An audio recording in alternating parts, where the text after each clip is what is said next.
वंदन करते हैं हम, माने आपका हम, श्रीमान आपका हम वंदन करते हैं। इसी क्रम में हमारे बीच में शुभम जी जैन आए हैं। हम जहाँ संवेद शिखर जाते हैं उसके और आगे अभी विशाश्री माता जी और आचार्य भगवान विनिश्चय सागर महाराज जी का चातुर्मास वहां पर हुआ था और इसी क्रम में हम हैं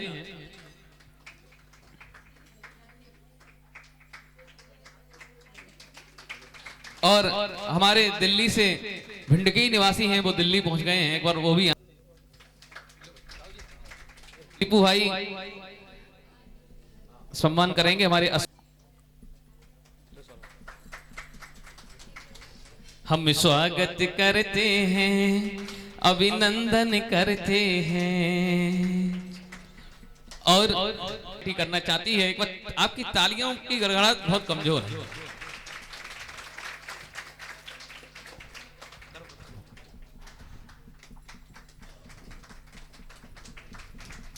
आचार्य भगवान आप सभी वो आज मैंने गुरुजी के चरण पखारे, पावन भयेंगे नयन हमारे, पावन भयेंगे नयन।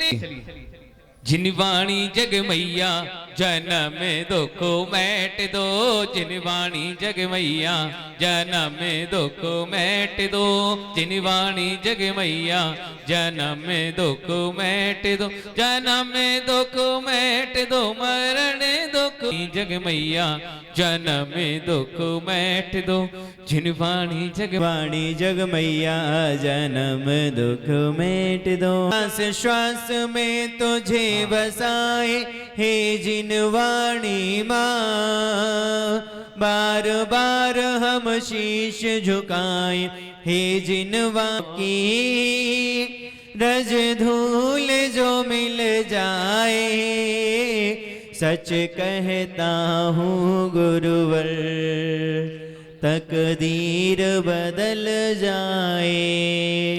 आइए चलते हैं। इसी के साथ मैंने दीप प्रज्वलन के लिए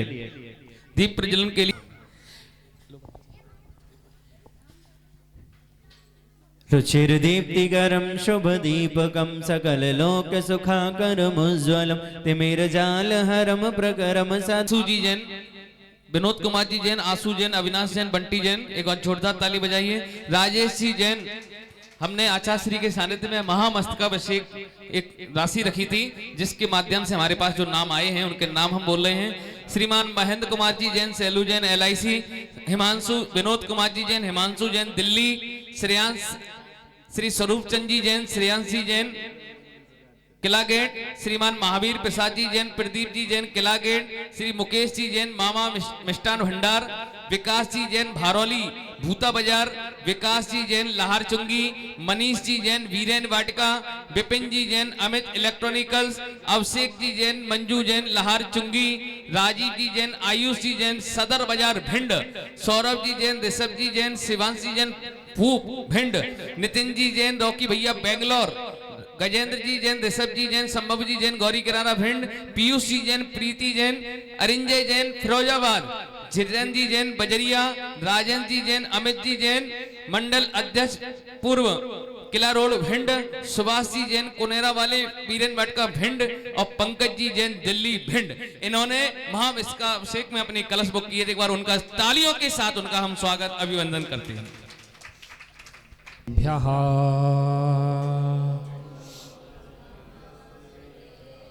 ओम नमः सिद्धेभ्यः।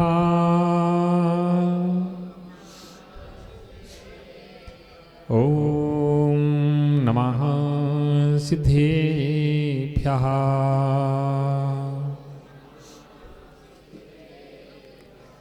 मंगलम भगवान वीरो, मंगलम गौतमो गुणी, मंगलम कुंद कुंदाद्यो, जैनो धर्मोस्तु मंगलम। सर्वमंगल मांगल्यम सर्वकल्याणकारिकम, प्रधानां सर्वधर्माणां जैनं जयतु शासिनं जैनं जयतु शासिनं जैनं जयतु शासिनं नमो अरिहन्ताणं नमो सिद्धाणं नमो आयिरीयाणं नमो वच्छायाणं नमो लोई सब्बसाहुणं।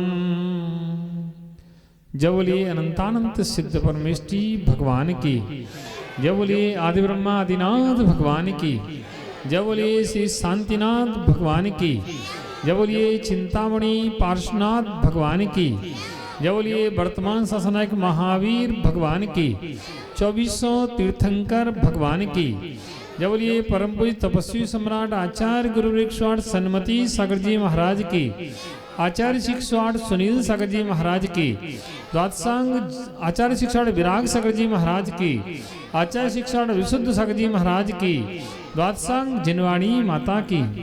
बोलिए सन्मत रत्न गुरुदेव विश्वबल सागर जी महाराज की, आचार्य संघ की नमोस्तु भगवान। प्यारे बंधुओं, समय बीत जाता है, समय बीत जाता है, समय बीत रहा है और समय बीत जाएगा। जो कल था वह आज नहीं है, जो आज है वह कल नहीं रहेगा। समय का चक्र निरंतर चल रहा है और यह चक्र चल रहा है, इसका चलना बंद नहीं होगा। तुम्हारे कदम चाहे ठहर जाएं या न ठहरें, लेकिन समय ठहरने वाला नहीं है। समय के अनुसार संसार में परिवर्तन हो रहे हैं, होते थे और होते रहेंगे। बस समझदार जो होते हैं, ज्ञानी पुरुष जो होते हैं, वह समय को समझ करके समय सारवान बन जाते हैं। जो नहीं समझते हैं वे संसार के चक्कर में पड़े रहते हैं और संसार में ही गोते खाते रहते हैं। प्यारे बंधुओं, समय बहुत छोटा है। देवों की आयु सागरों में है, नरकों में आयु सागरों में है, और मनुष्य परे की आयु किसमें है? दिनों में, वर्षों में, महीनों में। मैं कहता हूं कि मनुष्य पर्याय एक परीक्षा कर रहे हैं। मनुष्य पर्याय को जो अवसर मिला है वो परीक्षा कर है। यहां परीक्षा में कॉपी जैसी लिखी जाएगी वो कॉपी जचेगी, आगे वैसा ही आपको परिणाम के अनुसार आपको फल मिलेगा। आपने अगर कॉपी अच्छी लिखी है, आपने अगर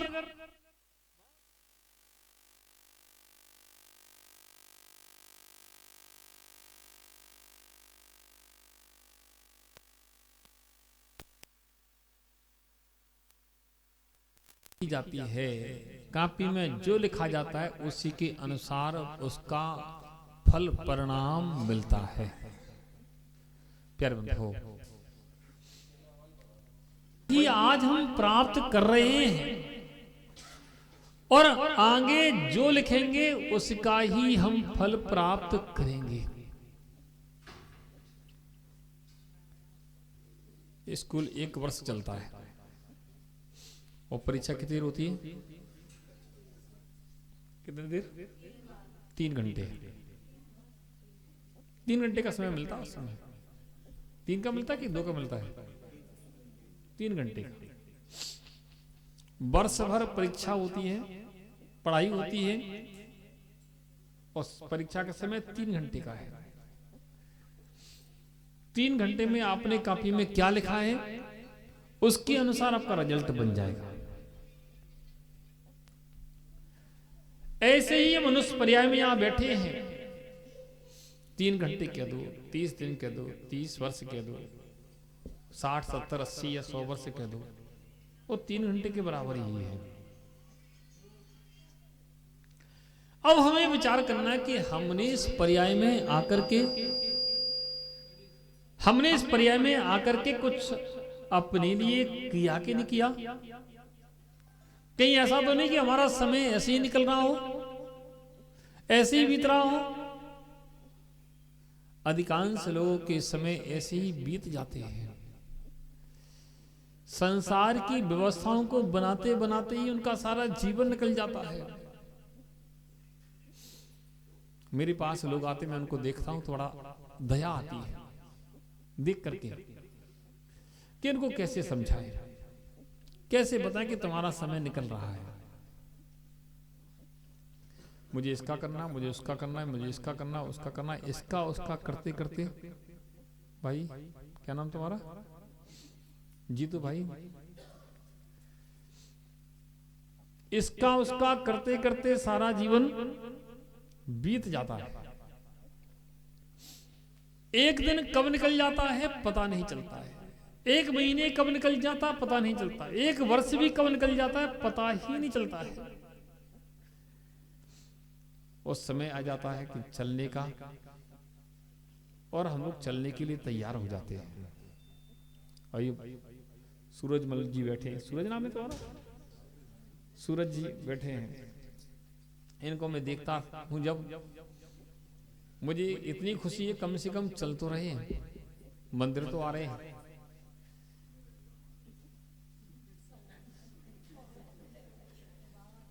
तुम चलो साथ में। जब एक उंगली सामने करते हैं तो 3 उंगली पीछे होती हैं। तो क्या संकेत देती हैं कि दूसरों की तरफ जितना देखो उससे 3 गुना अपनी तरफ देखो। और हम लोग 3 गुना दूसरी तरफ देखते हैं, अपनी तरफ 1 गुना भी नहीं देखते हैं।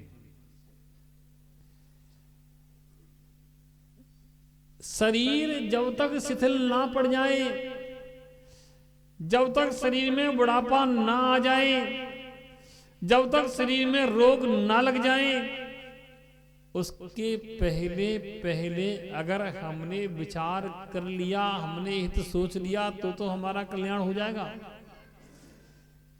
अन्यथा कुछ होने वाला। जब तक न रोग जरा गहे,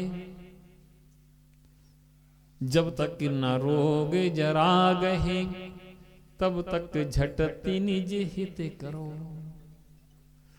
जब तक, आनंद भाई सुन लेना, व्याख्या तो चलती रहेगी, व्याख्या नहीं बंद होगी। तुम चलाओगे तुम्हारे बड़े बड़ा चलाएंगे, वो बंद होने वाली नहीं है। जब तक इस शरीर में रोग और बुढ़ापा नहीं लग जाए, उसके पहले अपने हित के मार्ग पर लग जाना ही श्रेष्ठ है।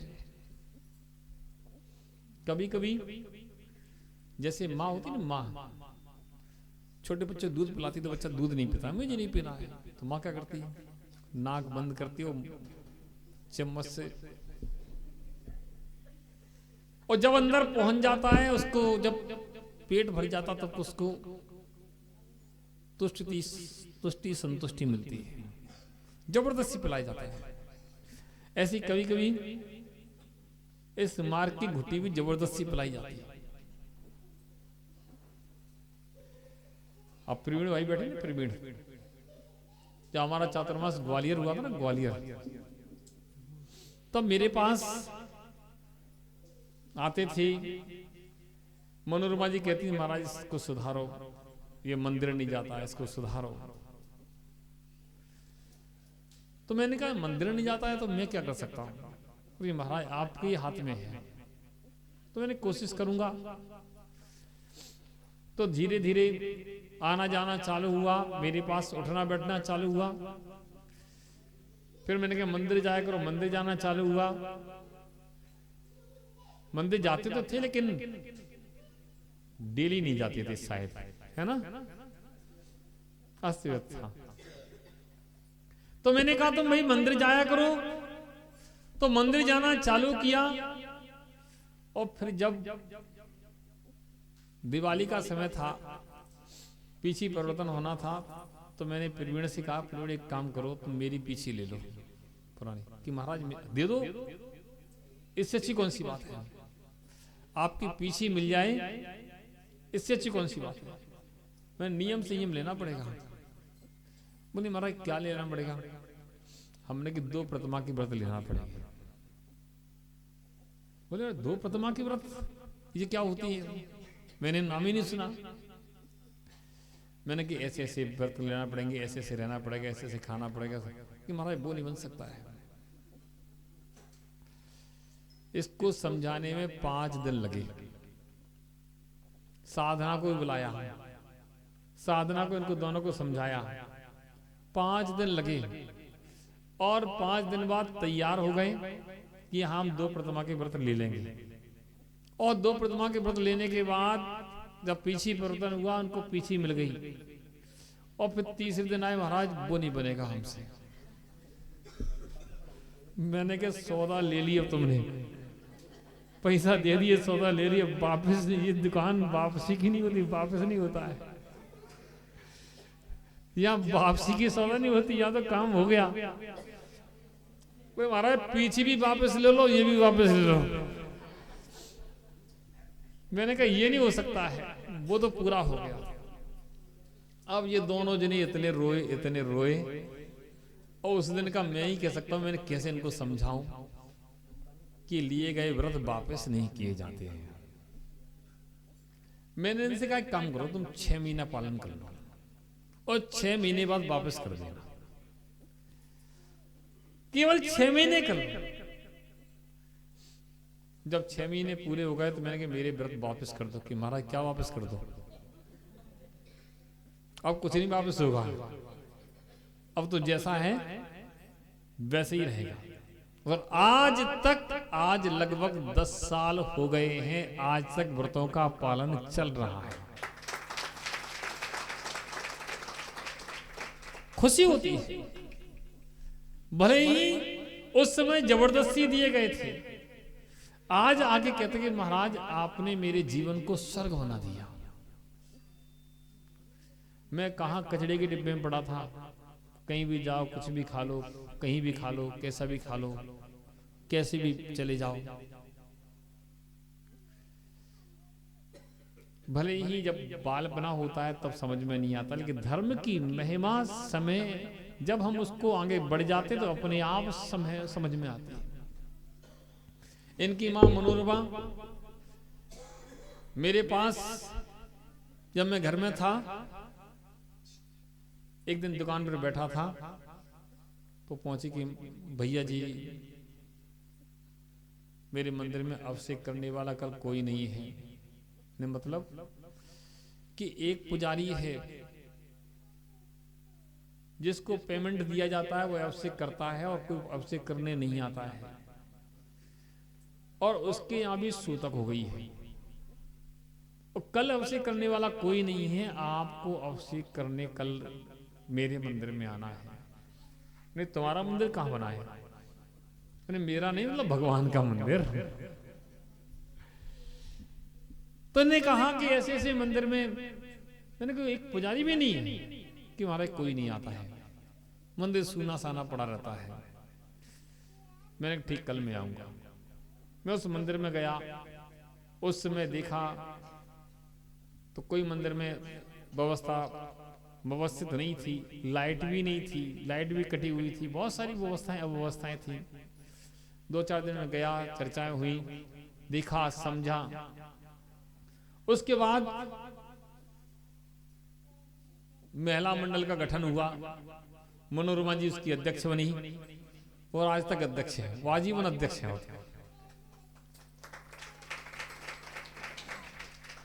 उन्होंने धीरे धीरे काम संभाला, धीरे धीरे मंदिर में पूजा करने वाले बड़े कार्यक्रम छोटे छोटे किए गए। लोग कहते हैं कार्यक्रमों से क्या होता है, कार्यक्रमों में पैसा क्यों खर्च किया जाता है? कार्यक्रमों से ये होता है लोग धर्म के मार्ग पर जुड़ते हैं। छोटे छोटे कार्यक्रम किए गए, शिक्षक विधान किया गया, लोग जुड़े। आज उस मंदिर में खुशी होती जब 15-20 लोग अभिषेक करते हैं, पूजा करते हैं, खुशी होती है। आज उस समय कोई नहीं जाता था, आज लोग दर्शन करने जाते हैं। आज मंदिर अव्यवस्थित था, आज बहुत व्यवस्थित हो गया है और व्यवस्थित हो रहा है। रख रखाव व्यवस्थाएं बन रही हैं। प्यारे बंधुओं, ये सब जब हो सकता है जब हम कुछ समझ लें।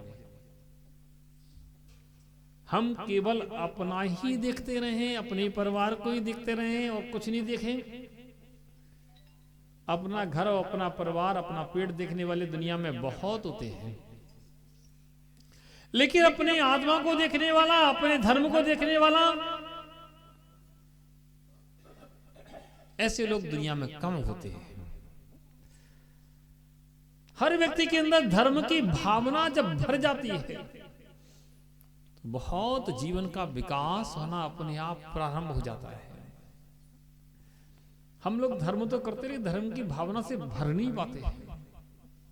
मंदिर तो आते, लेकिन मंदिर आकर भी खाली रह जाते हैं। भगवान के उपदेश मिलते हैं, लेकिन भगवान के उपदेश भी हम समझ नहीं पाते हैं, सुन नहीं पाते हैं। हमारा दुर्भाग्य होता है कि सुनकर भी हम नहीं सुन पाते हैं। प्यारे बंधुओं, मन को प्रतिज्ञा से भर लो, मन को संकल्प से भर लो कि हमें आत्महित करना है। अब कोई कहे महाराज आत्महित कैसे होता है? आत्महित होता कैसे है? प्यारे बंधुओं, जितना धर्म के मार्ग पर चला जाता है वह सब आत्महित ही है। कोई 2 कदम चलता है, कोई 10 चलता है, कोई 100 कदम चलता है। अपनी शक्ति के अनुसार लोग चल रहे हैं, बस यही आत्मियत है।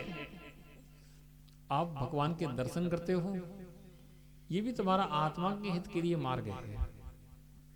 भगवान का अभिषेक करते हो, पूजा करते हो, ये भी आत्मा के हित के लिए मार्ग है। आप माला फिरते हो, ये भी आत्मा के हित के लिए मार्ग है। आप शास्त्र का स्वाध्याय करते हो, ये भी आत्मा के हित के लिए मार्ग है। आप कोई व्रत नियम संयम का पालन करते हो, छोटा मोटा कोई भी, वो भी आत्महित के लिए मार्ग है। आप अगर मुनि बनकर के साधना करते हो तो ये भी आत्महित के लिए मार्ग है। छोटे छोटे मार्गों से चलकर ही व्यक्ति बड़ी मार्ग पर पहुंच पाता है। छोटे छोटे मार्गों पर चलता है तभी धीरे धीरे अपने बड़े मार्ग, अपने पूर्ण लक्ष्य को प्राप्त कर पाता है। प्यारे बंधुओं, छोटे छोटे नियम, छोटे छोटे संयम, छोटे छोटे काम करते रहना चाहिए। छोटे छोटे काम भी करते करते एक दिन आप इतने महान हो जाओगे जिसकी कल्पना आप कर नहीं सकते हो। इतने महान आप बन जाओगे छोटे छोटे काम करते, छोटे छोटे। प्यारे बंधुओं, अगर आपने एक नियम लिया है कि हम रात्रि को भोजन नहीं करेंगे, तब भी अपने आत्मा के हित में आप एक कदम आगे बढ़े हो। आपने नियम लिया है कि हम पानी छान के पिएंगे, तब भी मानना कि आप आत्मा के हित में एक और कदम आगे बढ़े हो। आपने नियम लिया है कि जिस अचार मुरब्बा में अनंत जीव होते हैं उसको हम नहीं खाएंगे, नमक से रोटी खा लेना। ए भाई, हमें बोलने दो, बाद में बोल लेना। आपने नियम लिया है कि अचार मुरब्बा नहीं खाएंगे, तब भी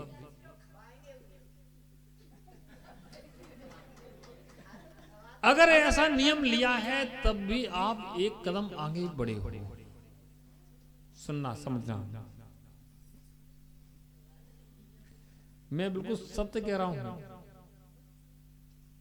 छोटी छोटी चीजें हैं लेकिन बहुत पाप का बंद करा देती हैं, और इनके त्याग से बहुत सारे पाप से हम बच जाते हैं।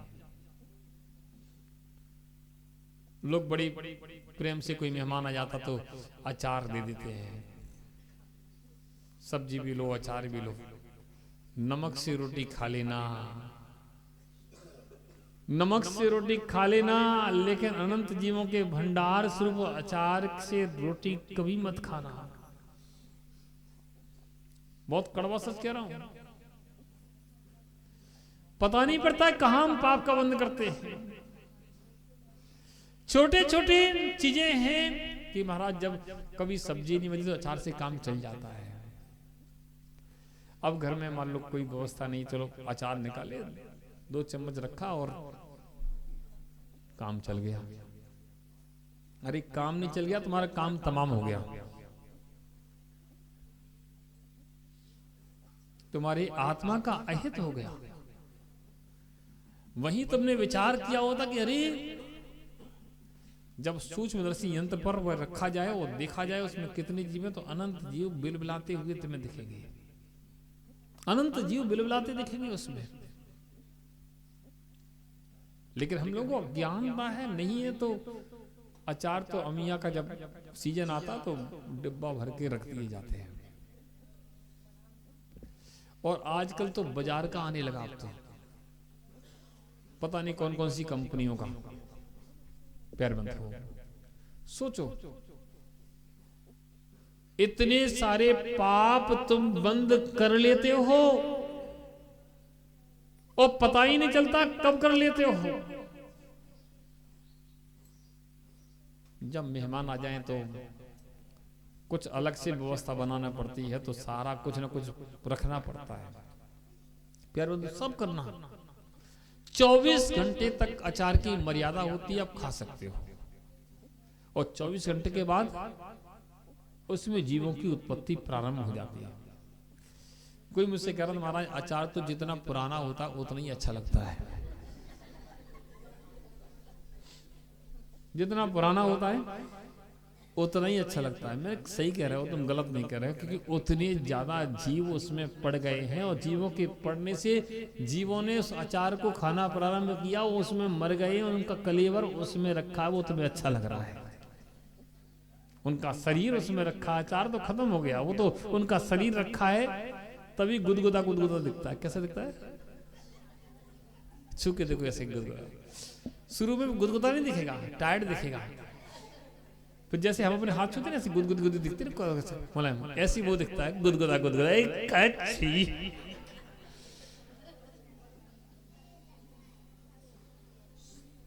जो अचार खाते हैं वो अनंत जीवों के पिंड खाते हैं।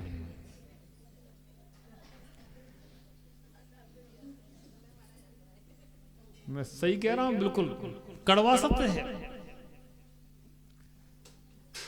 प्यारे बंधुओं, ऐसे अगर हम समय को समझ करके आत्मा के हित में छोटे छोटे काम भी कर ले, मुझे पता है कि सब लोग मुनि नहीं बन पाएंगे, आर्य का नहीं बन पाएंगे। बने अच्छी बात है। मैं तो ये कहता हूँ आनंद कब मुनि बनेगा, ये टीटू कब मुनि बनेगा, ये मुनि बने कल्याण करें। अरे हो गए बच्चों की शादी हो गई, ब्याह हो गए, छोड़ो काम करने दो। कहा कब तक पचड़ी में पड़े रहोगे? वो पड़े रहो तो पड़े रहो, बच्चे कभी नहीं कहेंगे। और फिर धीरे धीरे समय निकल जाता है।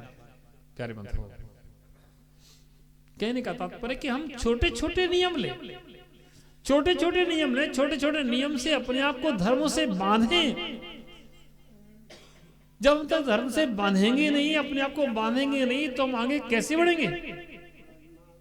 आगे बढ़ने के लिए हमें धीरे धीरे छोटे छोटे नियम लेना चाहिए, छोटे छोटे संयम ग्रहण करना चाहिए। आज छोटे नियम लिए जाते, कल बड़े हो जाते हैं। प्यारे बंधुओं, भले ही कुछ लोगों को बुरा लग रहा हो, महाराज क्या विषय लेके बैठ गए आप। मुझे पता है कि इस इलाके में अचार सबसे ज्यादा होता है।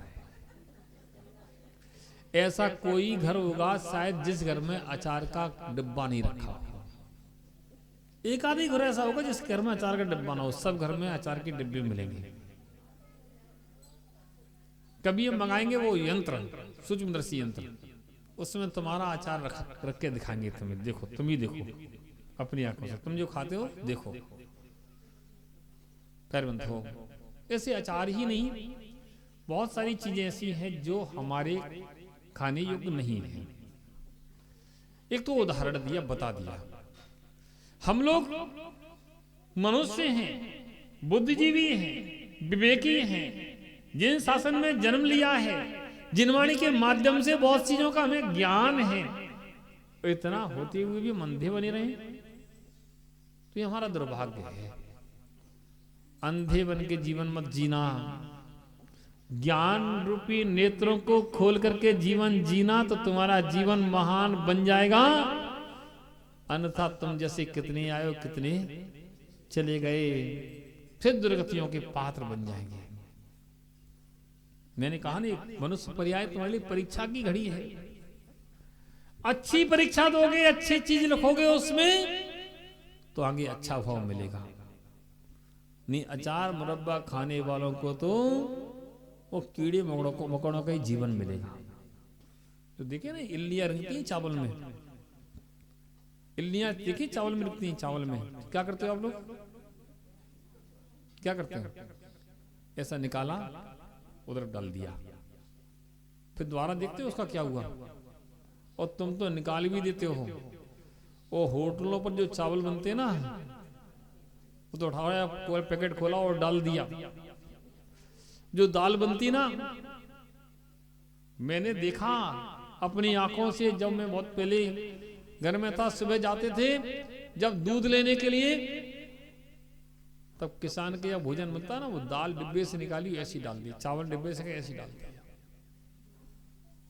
उस समय जब उनको देखा मैंने, तो मैंने उनको समझाया कि क्या करते हो, कम से कम देख तो लिया करो। अरे साफ है वो तो, उसमें क्या देखना है, वो तो साफ है।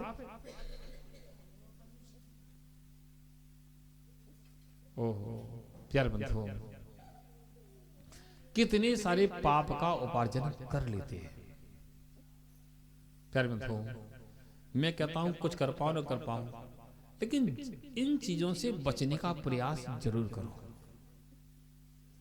अगर बचने का प्रयास कर पाओगे तो तुम कुछ ना कुछ आगे कदम बढ़ जाएगा तुम्हारा, और तुम्हारा इस मनुष्य जन्म लेना तुम्हारा सार्थक हो जाएगा।